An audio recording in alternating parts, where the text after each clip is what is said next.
Hello and welcome back to another Talk Dragon Tuesday with RPW. So those of us in Platinum are new to Atlas. You need to do your research because right around the corner, as in today, they'll be shutting down for maintenance and bringing in the Atlas Summer Flare season where you can get this beautiful rider. Also, we had the Kingdom Wars this past week and I hope everyone enjoyed their time in there. Now, Wednesday, the breeding event will return, so I hope you've been doing your missions and I hope your dragons are ready to breed. If not, you've only got a few days to go. Alright, so before we get this video started, I want to thank everyone that supports my channel, of course. And if you haven't subscribed yet, be sure to do so today because your subscribing to my channel is what is helping it grow so that we can make this an even better channel in the future.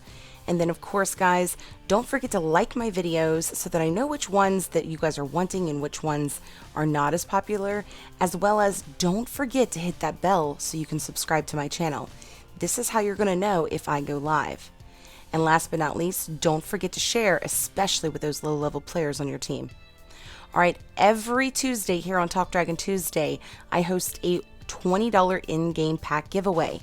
And this is a pretty cool pack because you're going to actually get to see the live drawing here on my channel come Thursday or Friday.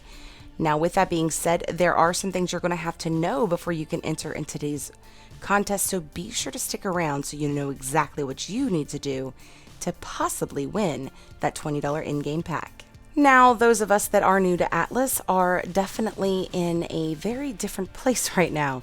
So I have created a new series called the Atlas Explorer. Be sure to check back every Friday for a new episode. I had plans on getting together with a few players and creating a questionnaire one for this coming week, but I don't think that's going to actually get accomplished until next Friday. But be sure to check in on Friday because I do have something else up my sleeve. All right, now with that being said, let's move on to some other news, which is the summer flare season is soon to end, which means you need to start making your picks soon. With that being said, I'm going to go ahead and go through some of the information with you guys on what you can expect over the next few weeks and all the dragons, of course, that they brought in, and we'll kind of discuss what I thought of each one that maybe this will make it easier for you to make your decision. All right, so the first thing I want to bring up is that the Summer Flare Season Super Sigil chest should come in a few weeks. Now, I can't guarantee that this is going to return this season, but pretty much like clockwork consistently, the last several seasons here in Atlas, the last 2 weeks of every season, they actually bring out these chests. So if you're new to seasons, this is your first time, be careful spending your rubies because you may want to utilize them on these chests. However, my personal opinion is it's much better to buy 10 gold chests than this, the Summer Flare Super Sigils. Because for me, I get a lot more goodies and a lot higher amounts of sigils per chest when I open my gold chest. So unless they change that drop rate, I will not be spending my rubies on those.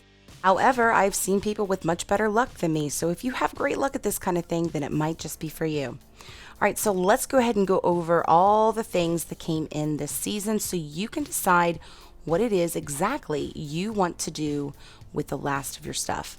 Whether it be what you open up in the Super Sigils, or let's say you've completely finished everything and you're like, well, what am I going to go for now? And of course, those of you that have saved up to the very end. So let's go over the different things that you have in front of you. Okay, so here is the Summer Flare season overview that they did when they first came out. So of course the discount is no longer there on anything because, well, it's over. But let's say you just got here, you're just started into the game and you don't know really what to get, so you're just curious. Now, if I were you, if you haven't claimed anything yet and you are super new, let's say you're a level 50 or lower, number one, unless you're needing some things in that egg token bonus, then only collect up to before the bonus because you're not really going to make that much bonuses, to really pay for that. However, the Festive Dragon is a fantastic choice for you because the Festive Dragon isn't only a really awesome dragon, but it actually starts out at a low level stone. So even if you're a low level player, you're going to be able to start using him pretty quickly. We'll do a quick overview of each of the dragons that are in this season that you can go for in a moment. But literally, guys, I think he's an amazing dragon. He is my top pick for this season. So if you're new, this is definitely one to take advantage of. All right, so let's say you just finished up a dragon or a dragon and something else, but they're on 2 different tiers. So you can't unlock, for example, the Mythic Warrior. My suggestion to you is to make sure that you've got a rider or 2 to expert. Depending on how well you do in the next 4 weeks, you could end up getting potentially get 2 riders to the expert level. And if you do, you'll be able to craft him gear in the Atlas world. So one, of course, my favorite being Tanok, is an amazing dragon rider that everybody I feel should have. So if you've already got at least 1 dragon, maybe 2, but not on the same branch, that's what I suggest. However, let's say you don't need any riders, but you're looking to get a dragon. I personally think the best option on this board is going to be Axie, unless for some reason you can start or finish the Mythic Warrior. Then I would stick with that, of course, because a Mythic is always going to be better than a Legendary. Now, again, back to the egg token bonus situation. The egg token bonuses have prizes all the way throughout.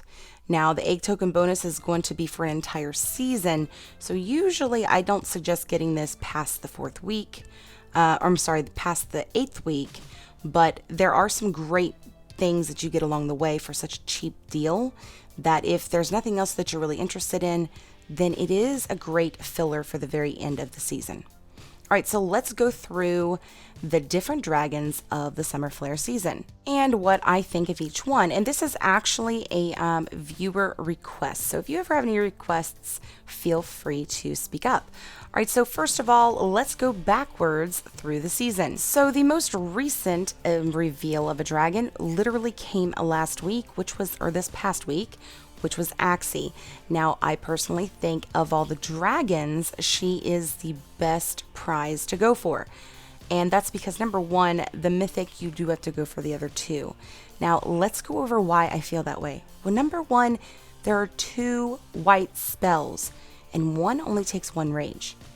The blue spell in here, of course, takes 0 rage. And then to add in an adaptive resist is absolutely fantastic. Now, the first 2 spells on Axie are white spells. The Rainbow Shot, which will literally disable the tower just like if you were sanding it, but it also increases the damage on it. Then the Elemental Bubble is a lot like Necrix. It's going to prevent any damage from coming in from the elemental towers, and during that time, once it's over, it's going to give you back health and equal to those towers. Now, the regeneration on here, again, has 0 rage. So that means you're going to be able to spam this thing and really bring back your health. It's truly fantastic. And then, of course, to add in this adaptive resist at the very end was like, wow. Now, don't get me wrong, it will take some time to get used to if you're not already used to adaptive resist. But this is a great spell to have on any dragon because what it's going to do is allow you to scroll through 3 different types of towers, including the Dark Flak, the Fire Turret, and Lightning Towers. All right, so let's hop into our next dragon, which is Zotz. Now, Zotz is a dark sorcerer, and he does have some pretty cool spells on him, including the Siphon Strike, and then the Sacrifice, the Shadow Dispersal, and then, of course, the Dark Flak Resist.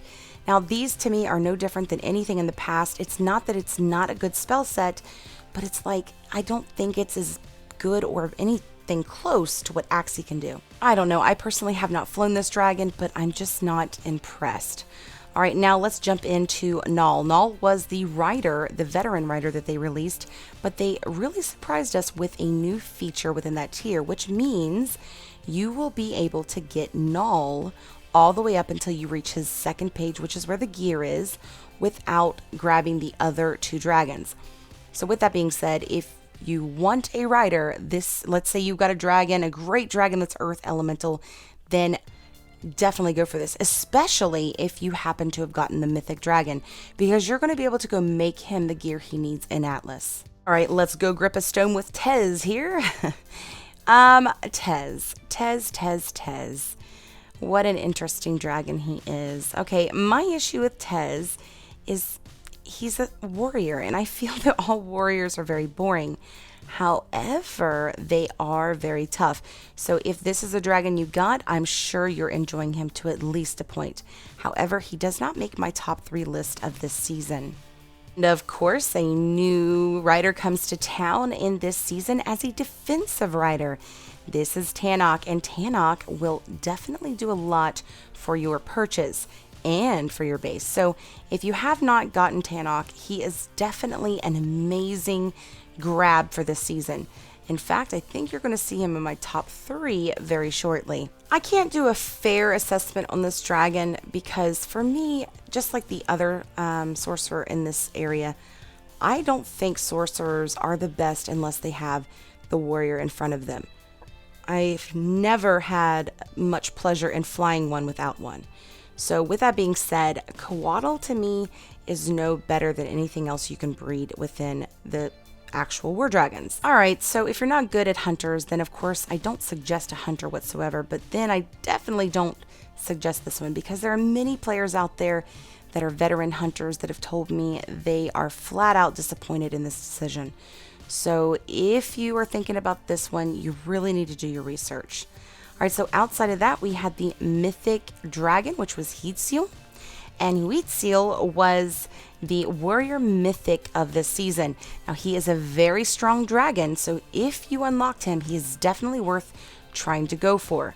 Outside of that, I really don't think the dragons that you need to unlock to get to him are worth much at all. So I don't think he will be making my top list, even though he is a mythic. All right, so before we go through my top 3 list of the Summer Flare season, please know that, of course, I feel like everybody should at least work on some of the discounted Dragon Rider in the very beginning because of the prizes at that price, followed with the egg token bonus. But outside of that, what were my top 3 picks of this year?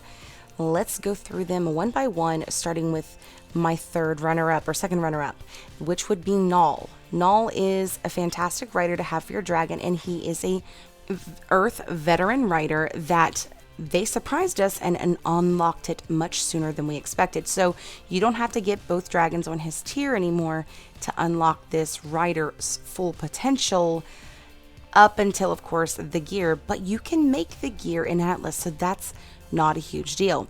Now, my second place dragon, or prize I should say, is Axie.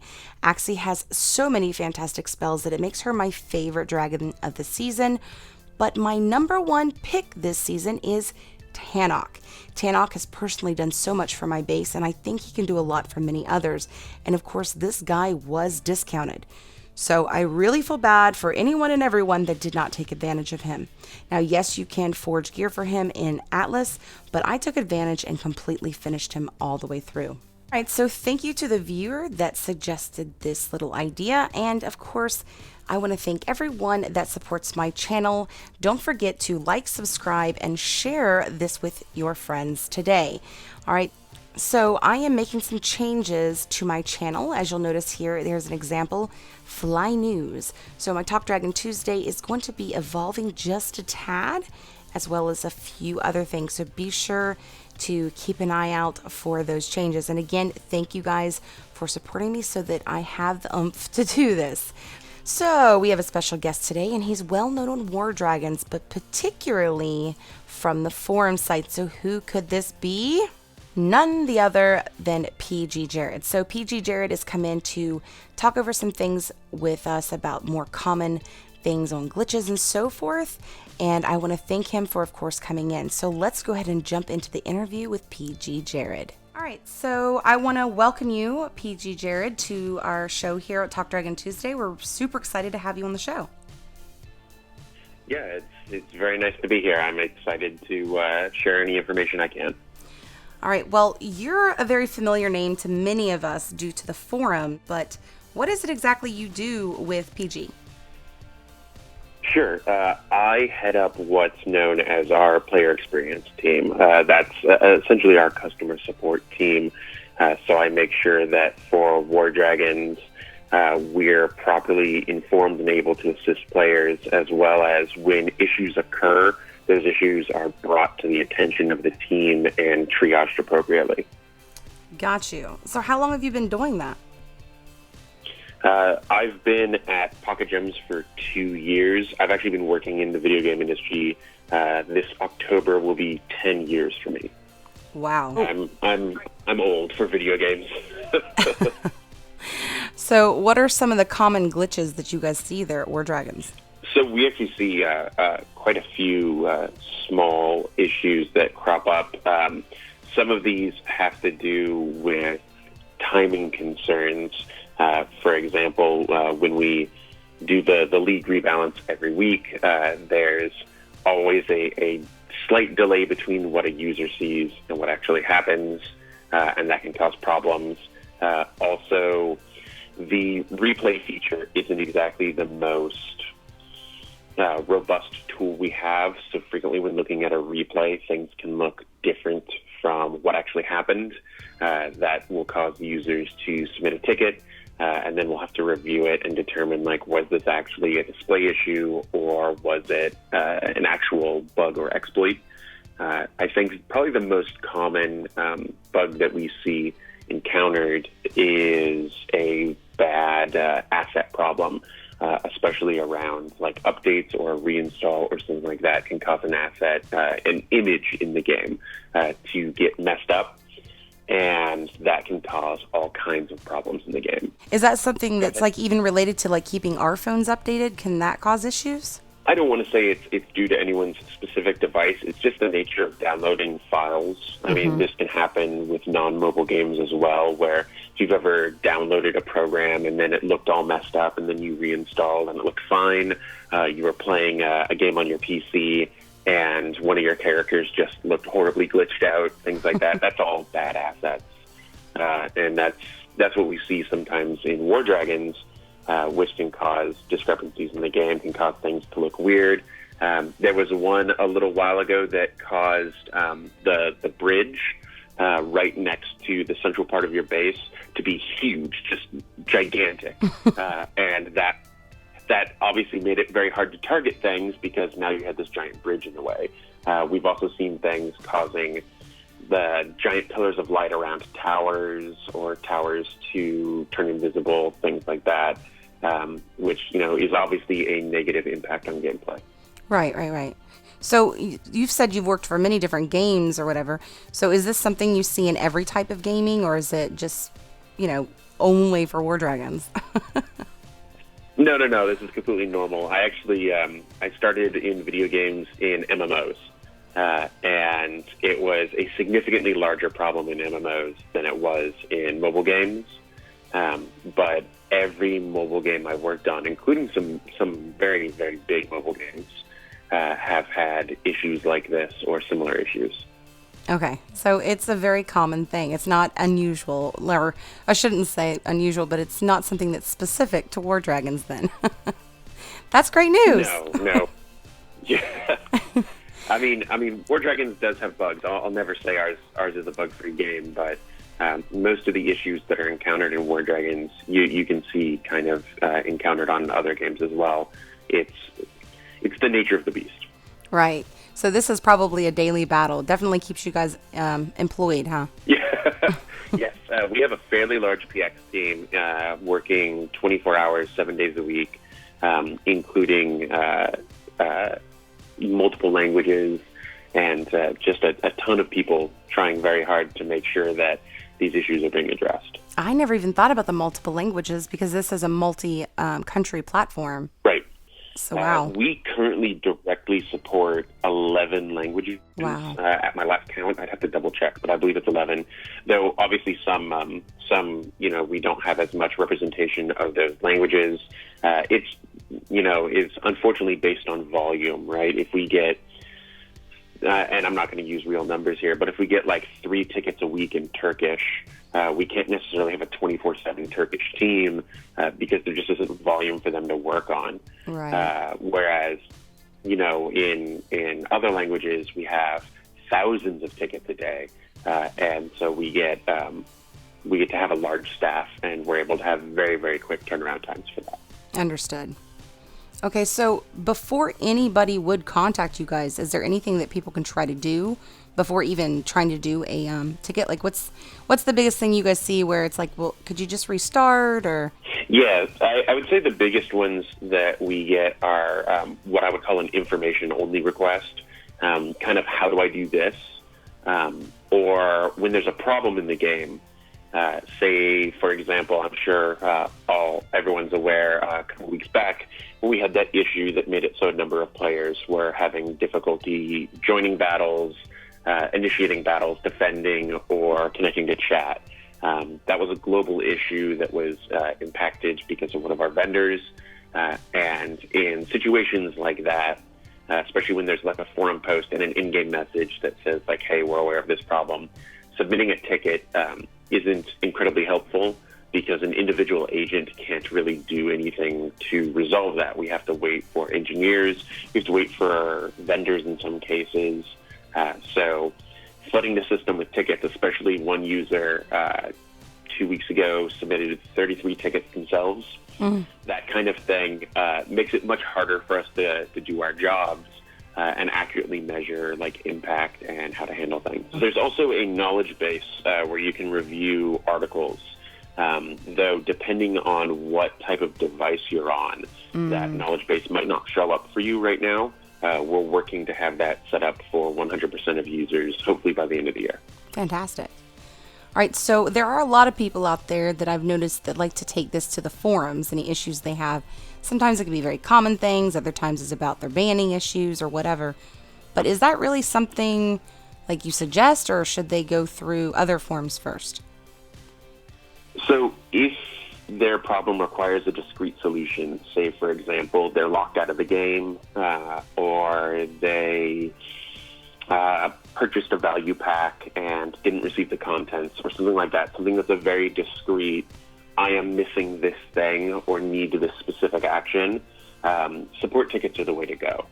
On the forum, we don't spend huge amounts of time on the forums individually. As a whole, we spend quite a bit of time, but individually we don't. And the community team, the moderators, all those lovely folks who are responding to the forums every day generally aren't empowered to resolve specific issues. They go get a support person. So it's best to contact support because that way you get in line properly. Our current first reply time on the forum is about 2 hours. I'd actually have to look at the latest numbers. I don't have them in front of me, but it's about 2 hours. Whereas on the forum, if you post on the forum and then say tag me into it, it might be days before I see that. Responding on that is something that I try and do in my free time or in like very limited breaks throughout my day. Yeah, I might spend maybe like 20 minutes a day on the forum. And then when I go home, you know, if I feel like there's stuff going on the forum that needs to be addressed, I'll try and address it. But the PX team can't really guarantee rapid turnaround time to forum posts. What do you think the best plan of action is for anybody that has problems that continue to persist? The same problem, of course. Yeah. So if someone has a problem that they've contacted support for and they feel that they haven't received proper help for it or that it continues to be a problem, they should ask for their ticket to be escalated. We have multiple tiers of escalations within tickets, all the way up to me. Though if you get a ticket escalated to me, it might actually take a while for a response, just because I'm pulled in a million directions at once. But up through, I'm sure you've seen on the forum a user by the name of Dragon Punch. They're kind of one of the top end agents within War Dragons. They can handle a number of things. If it's a persistent issue, say for example, the issue relating to not having your actual best dragons show as your best dragons, that kind of thing usually gets resolved by an engineer. So if an issue has been referred to an engineer, then submitting tickets, making forum posts, things like that won't help. An engineer is already alerted to it and they're already working on it. Sometimes those fixes have to go into a submission, so they go into one of our updates, and that can take a while. I mean, you probably know as well as I do what our update cadence looks like. So if we miss getting into one update, it goes into the next update, and that can take a bit. Some things can be fixed via kind of a hot fix. You may have heard on the forum we've bandied about the term decon. That's just a quick fix that doesn't require a submission. So it really depends, but I would say if you've already submitted a ticket, we're aware of it, and it's something that requires an engineer, submitting multiple tickets isn't going to help. You can always ask for a status update. Like, we're always happy to answer, but just be aware that if it's outside the realm of what a PX agent can do, it's outside the realm of what we can do. And we're just going to continue working with the engineering and development teams to try and get it handled appropriately. Makes sense. You can only do what you can do, right? Right, exactly. So one of the funniest stuff to watch, of course, on the forums is the band. When the band people come in and they're like, why was I banned? And you're like, well, if you wish for me to share in front of everyone, give me your permission. That is always fun to watch. Yeah, it's I know everyone enjoys it. It's something I don't particularly like to do. It's Right. like having an argument at the supermarket, right? Like, Yeah. someone might share that on YouTube later, but it's no fun to have. Usually speaking, when someone gets banned, users don't see 99% of the bans that we do. So they see a fraction of a percent, and we want to be very clear that when someone gets banned, overwhelmingly it's because they've done ridiculous amounts of cheating. Things, like making your lumber mill pay out rubies, or heck, I've seen people try and cheat to make their lumber mill pay out expedites.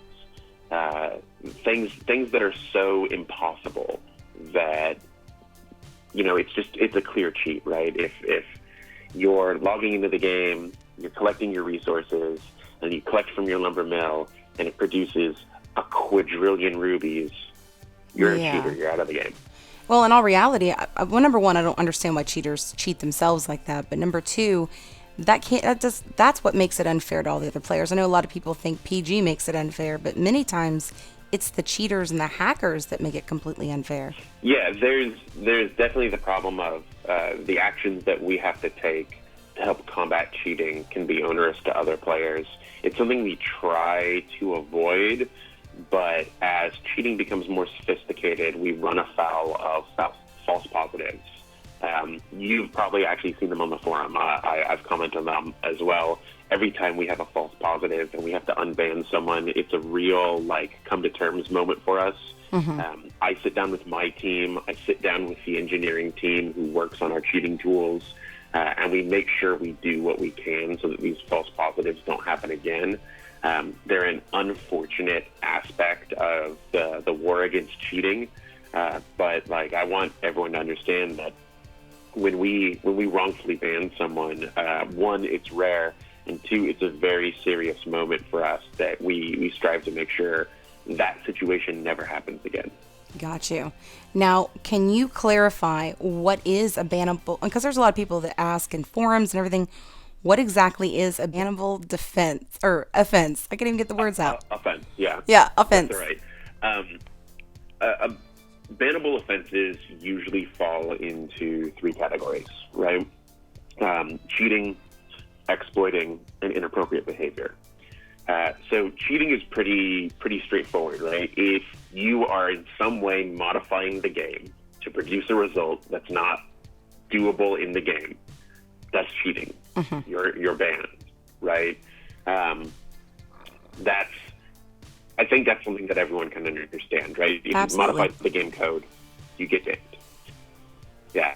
Exploiting is where it gets a little less understood. There's a lot of things that people consider to be kind of clever use of gameplay that are exploits. There was things that people could do to forge more things than they should, or finish forging more quickly than they should. Like the rollbacks. Right. There was, what was it called? Double forging, I believe it was called. Oh, my dear. Yeah, so there are things that people can do in-game, make it so that you can do things that you're not supposed to do. This isn't altering the game code, but it's still taking actions that aren't allowed by the game. So that kind of behavior, we tend to look at whether it's benign or not. So if it's a thing that doesn't massively impact the meta for the game, we might say, we're not going to ban people for this, but we're going to fix it, right? Because obviously we don't want any exploits in the game. But if something really changes how the game is played, then we, and especially if you use it to gain a competitive advantage over someone, we're definitely going to take action on that. That's a bit of a more tricky situation. That's one where someone has to look at it and really make a determination. That's usually where I get called in is, hey, do we think this is something that makes the game unfair for other people, or is it just something that we should try and fix? The third situation where people get banned is inappropriate behavior. And I know inappropriate behavior is different for everyone. Some people might be very comfortable using words that I absolutely would never allow in my house or home. Right. Some people might think that, very, very commonplace words are inappropriate. There's also cultural and language differences. We have a language filter in the game. And the general belief is if the language filter filters it, and it's not kind of like hate speech, then we're probably not going to ban you for it. We might issue you a warning. Where inappropriate behavior gets really bad is when you are intentionally bypassing the language filter, or when you're spamming someone with inappropriate messages, personal information. If you know someone's real name or anything about their personal life, don't say it in chat. Right. Just get you in a lot of trouble. Anything that could be considered harassment, if you wouldn't follow someone around saying that stuff on a subway or something, don't do it in game. Makes sense. Just pretend like conversations in game are conversations at a sports bar or something. Be a civil human being. You'll be fine. Right? Sounds like great advice to me. Now, there is some other people out there. This is one of the big complaints I hear, and then they'll say, well, support won't do anything about it. And that is farming. I tell a lot of my viewers that when it comes to farming, if you just ignore them, they stop. People get bored of that anyways.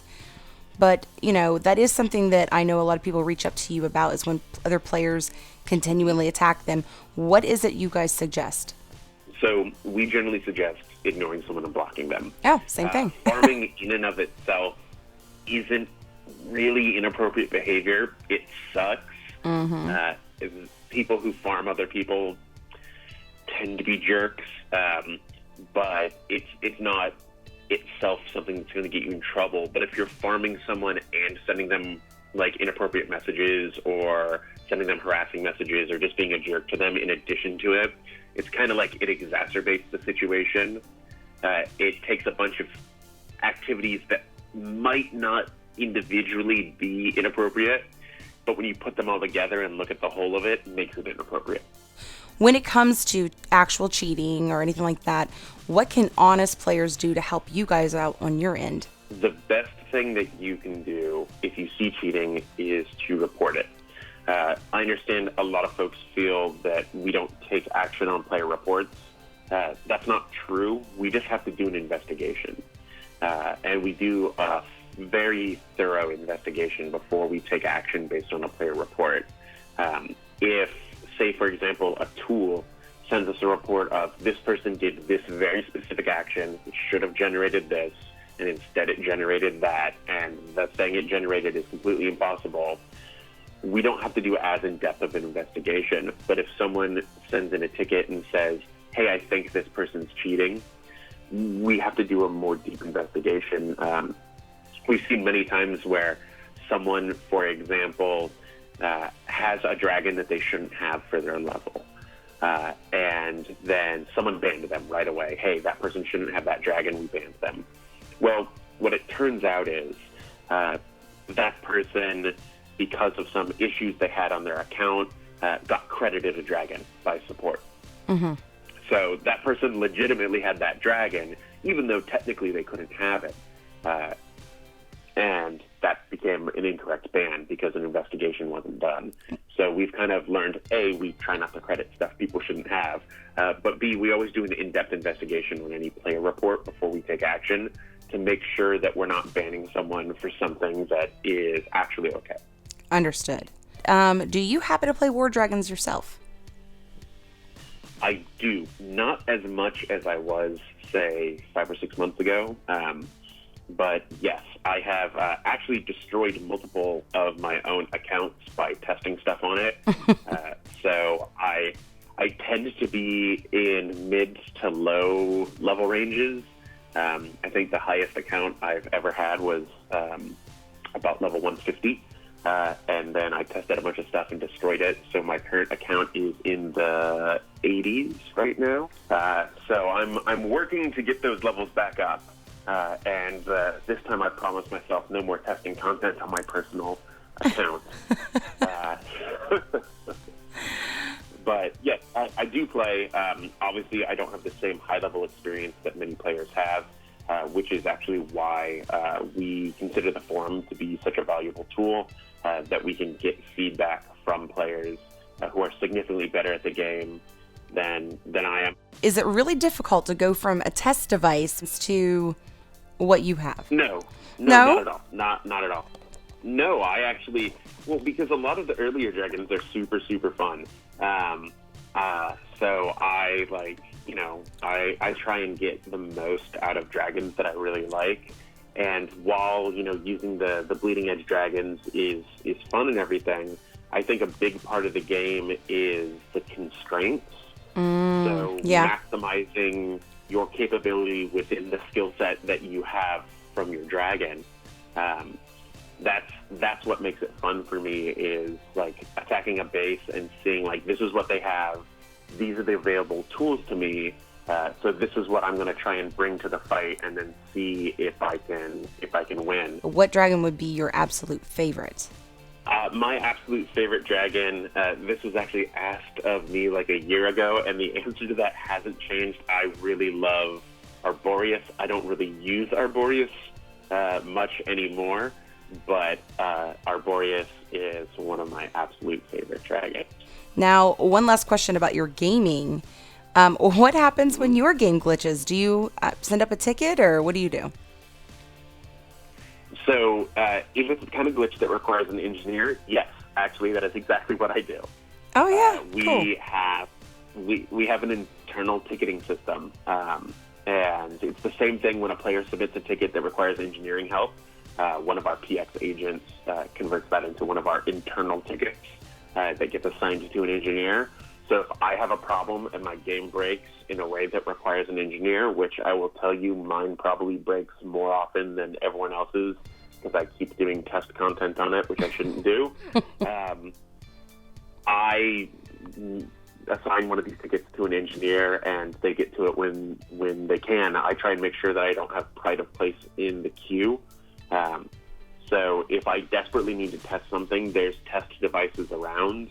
And if it impacts my personal gameplay, that's just the price I paid for messing around on my device. Now, is there anything you want to add to this conversation today? Yeah, I would say I know a lot of folks tag me into a lot of forum conversations, and as much as I'd like to talk with players every day, there's specific things that specific people at the company kind of deal with.